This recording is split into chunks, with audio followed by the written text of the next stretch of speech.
బిస్మిల్లాహిర్రహ్మానిర్రహీం. అనంత కరుణామయుడు అపార కృపాశీలుడు అయిన అల్లాహ్ పేరుతో ప్రారంభిస్తున్నాను.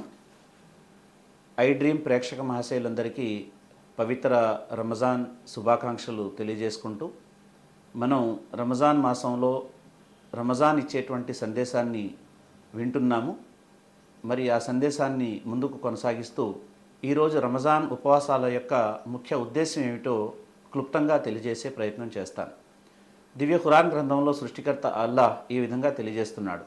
యా అయ్యుహల్లజీన ఆమను కుతిబ అలైకుము సియాము కమా కుతిబ అలల్లజీన మిన్ ఖబ్లికుం లాల్లకుం తత్తఖూన్.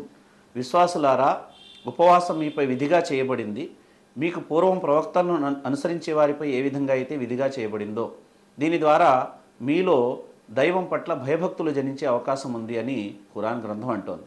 అంటే ఉపవాసాలకు సంబంధించి ముఖ్య ఉద్దేశం ఒకటి ఏమిటంటే, ఈ ఉపవాసం ద్వారా మీలో ఆకలి దప్పులు కాదు రావాల్సింది, మీలో దైవం పట్ల భయభక్తులు రావాలి అనే విషయాన్ని ఖురాన్ గ్రంథంలో సృష్టికర్త అయిన అల్లాహ్ తెలియజేస్తున్నాడు. మరి ఈ ఉపవాసాల గురించి చెప్తే ఏమన్నాడంటే, ఈ ఉపవాసాలు మీకు పూర్వం ప్రవక్తల్ని అనుసరించే వారిపై కూడా విధిగా చేయబడ్డాయి, అదే ఉపవాసాలు మీపై కూడా విధిగా చేయబడ్డాయి అని చెప్తూ లాల్లకుం తత్తఖూన్, దైవ భీతి, దైవం పట్ల భయభక్తులు దీని ద్వారా మీలో జనించాలి అని ప్రస్తావించడం జరిగింది. మరి ఉపవాసాల ద్వారా భయభక్తులు ఎలా జనిస్తాయి అని మనం ఒకసారి ప్రశ్నించుకుంటే, ఉపవాసం అనేది ఉపవాసం పాటించేటువంటి వ్యక్తి ఇతరులకు చెప్పే వరకు కూడా తెలియదు అతను ఉపవాసం పాటిస్తున్నాడు అని. ఈ విధంగా ఉపవాసం ప్రదర్శనాభావానికి మనిషిని దూరంగా ఉంచుతుంది. రెండవది, ఇతరులకు తెలియజేసే ఆరాధనలో దైవం పట్ల భక్తి భయం వచ్చే అవకాశం తక్కువ ఉంటుంది.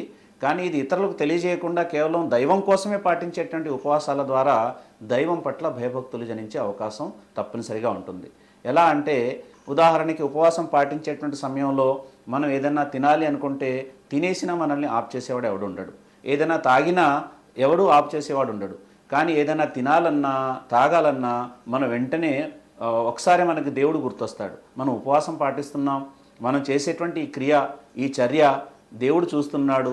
మనం ఉపవాసం పాటిస్తూ తాగితే తింటే మరి దీనివల్ల దేవుడు ఆగ్రహిస్తాడు, దేవునికి కోపం వస్తుందనేటువంటి భావన మనలో వస్తుంది. అంటే మనం చేసేటువంటి ప్రతి చర్యను కూడా సృష్టికర్త అయినటువంటి దైవం గమనిస్తున్నాడు.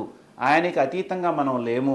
చీకట్లో ఉన్నా, వెలుగులో ఉన్నా, ఒంటరిగా ఉన్నా, సామూహికంగా ఉన్నా, ఎక్కడ ఉన్నా ఆయన నన్ను గమనిస్తున్నాడు అనేటువంటి ఈ భావం ఏదైతే ఉందో, యథార్థ భావం ఏదైతే ఉందో, ఇది మనలో సర్వతాజాగా ఉంటుంది, నిత్యం అది తొణికిసలాడుతూ ఉంటుంది.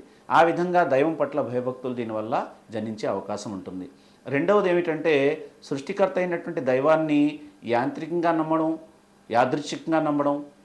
సృష్టికర్త అయినటువంటి దైవాన్ని ఆయన యథార్థమైనటువంటి గుణగణాలు, ఆయనకున్నటువంటి అధికారాలు, ఆయనకున్నటువంటి హక్కులు, ఆయన ఉనికిని బేస్గా చేసుకొని నమ్మడం, ఈ రెండింటిలో డిఫరెన్స్ ఉంది. సృష్టికర్త అయిన దైవాన్ని యాంత్రికంగా నమ్మేవాడు జీవితంలో ఏ విధమైన పరివర్తన రాదు. కానీ సృష్టికర్త అయినటువంటి దైవాన్ని, ఆయన నన్ను పుట్టించాడు, నాకు పోషకుడు కూడా ఆయనే, నాకు జీవితాన్ని ఇచ్చింది ఆయనే, ఈ జీవితం తర్వాత రాబోయేటువంటి మరణం తర్వాత వచ్చేటువంటి జీవితంలో నాకు ఉన్నతమైనటువంటి స్వర్గవనాల్ని ప్రసాదించేది కూడా ఆయనే, నేను నేరం చేస్తే, తప్పు చేస్తే నన్ను శిక్షించేది కూడా ఆయనే, ఆయన పట్టు నుంచి నన్ను ఎవడు కూడా తప్పించలేడు, ఆయన చూస్తున్నాడు, ఆయన చూస్తూనే ఉంటాడు, ప్రతిదీ చూడగలడు, ఆయన సర్వాన్ని వినేవాడు, సర్వోన్నతుడు అనేటువంటి ఈ యథార్థమైనటువంటి గుణగణాల భావజాలంతో మనిషి ఎప్పుడైతే విశ్వసిస్తాడో అతనిలో ఆయన పట్ల భయం వస్తుంది, భక్తి వస్తుంది, తద్వారా మనిషిలో ఆచరణలో మార్పు కూడా వస్తుంది. ఇలాంటి మార్పు తీసుకొచ్చేదే ఈ పవిత్ర రంజాన్ మాసంలోని ఉపవాసాలు. మరి ఉపవాసం ద్వారా ఏ భయభక్తులు వస్తాయో, ఈ భయభక్తుల ద్వారా కలిగే ప్రయోజనాలు ఏమిటి అని ఖురాన్ గ్రంథాన్ని అడిగితే, మొట్టమొదట ఖురాన్ గ్రంథం ఏమంటుందంటే, దైవం పట్ల తక్వా అంటే నిష్ఠ లేక భయభక్తులు అనేటువంటి అర్థాలు వస్తాయి.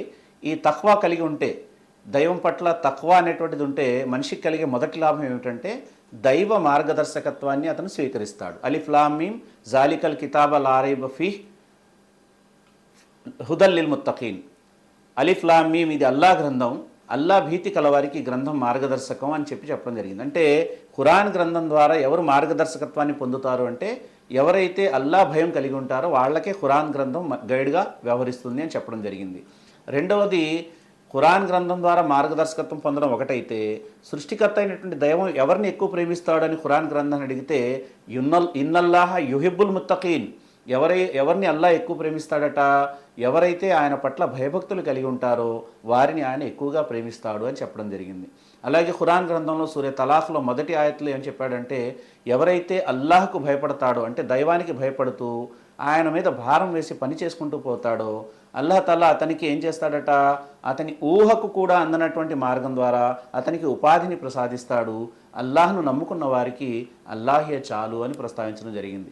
ఈ విధంగా భయభక్తుల వల్ల కలిగేటువంటి ప్రయోజనాలు ప్రపంచంలో ఒకటి సన్మార్గం లభిస్తుంది, రెండవది అతనికి ఉపాధి కూడా అతనికి అల్లాహ్ తాలా అగోచరమైనటువంటి రీతిలో ప్రసాదిస్తాడు, మూడవది అతని మనశ్శాంతి కూడా లభిస్తుంది. అదేవిధంగా దివ్య ఖురాన్లో మరొక చోట ఏం చెప్పాడంటే, చాలా స్పష్టమైనటువంటి మాటల్లో ఏమన్నాడంటే, ఇన్నల్లజీన యక్షౌన రబ్బహుం బిల్ గైబి లహుం మగ్ఫిరతుం అజ్రున్ కబీర్. ఎవరైతే చూడకుండానే అల్లాహకు భయపడతాడో అంటే ఒకానొక రోజు సృష్టికర్త ఉన్నాడు, ఆయన చూస్తున్నాడు అనేటువంటి భావజాలంతో ఎవరైతే అల్లాహకు భయపడతాడో ఆ వ్యక్తికి గొప్పదైనటువంటి మన్నింపు ఉంది, సాఫల్యం ఉంది అని ప్రస్తావించడం జరిగింది. అంటే దైవభీతిపరుడైనటువంటి వ్యక్తి ఎల్లవేళలా కూడా ప్రపంచంలో విజయుడుగానే ఉంటాడనే విషయాన్ని ఖురాన్ స్పష్టం చేస్తోంది.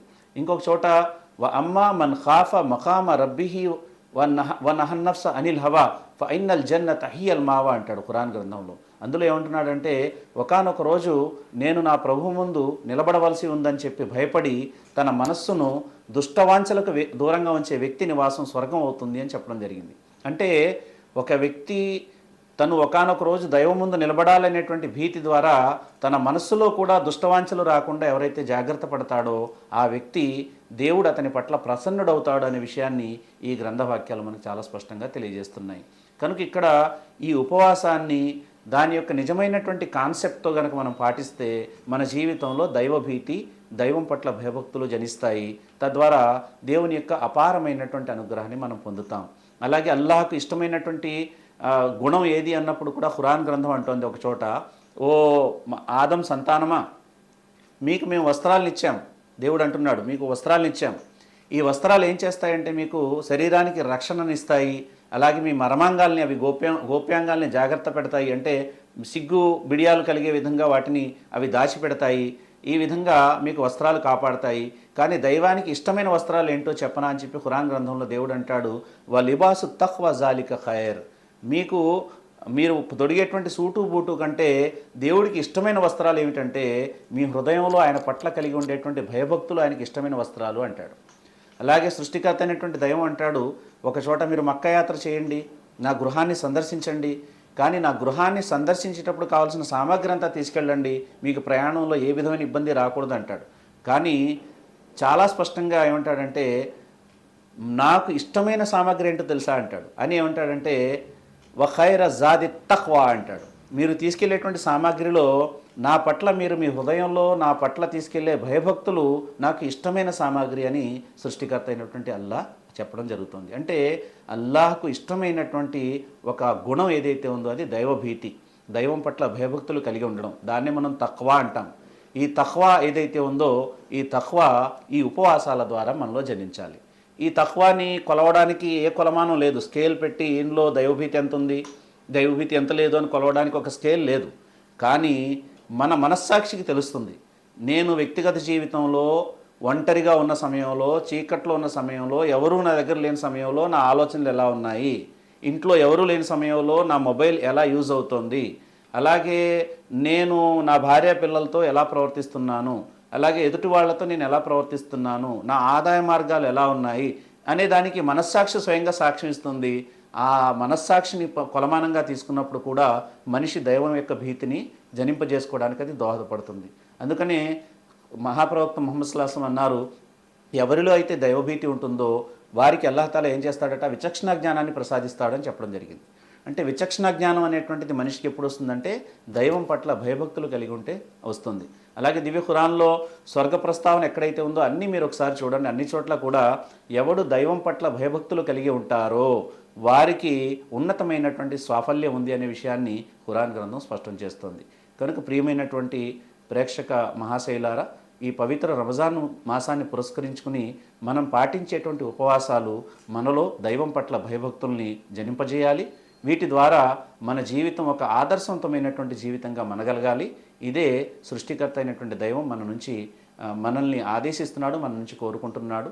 సృష్టికర్త అయినటువంటి దైవం ఏది ఆదేశించాడో దాని ప్రకారం ఆచరించే భాగ్యం మనందరికీ దేవుడు ప్రసాదించుగాక. ఆమీన్. వాఖిరు దావానా అన్ అల్హమ్దులిల్లాహి రబ్బిల్ ఆలమీన్.